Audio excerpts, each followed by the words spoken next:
はい、どうも皆さん、こんにちは。みょうかんです。今回はアニメイトであるものがあったんで紹介したいと思います。もうタイトル通りでわかるけど、プラネタリアンのね、サンドアルバムだっけ、サンドトラックだっけ、まあいいや、どうでもいい。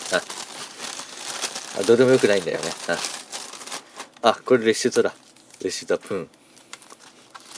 はい、こちらです。はい。サンドトラックですね。はい。いやー、感動しちゃった。プラネタリアン面白かったよ。いろいろ入っててね。CD2 枚入ってね、この中に。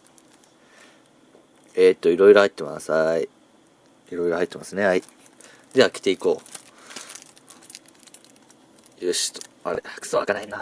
これ取るのめんどくせえな。よし、よし、これだ。あった、これだ。よし、じゃあ見ていこう。はい、こうなってますね。はい、こうなってます。はい、はい、はい。はい。まあ、多分、映画で流れた BGM とかが入ってるんでしょうね。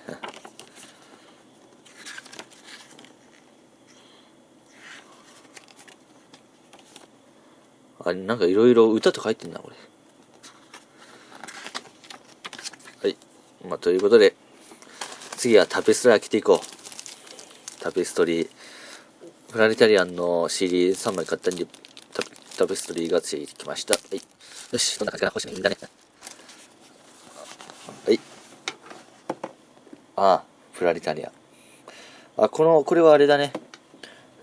何の CD だっけ、最初に買った時の CD だな。CD のパッケージと同じですね。はい。はい、タペストリーです。はい。では、これで終わりたいと思います。では、皆さんご視聴ありがとうございました。では、さよなら。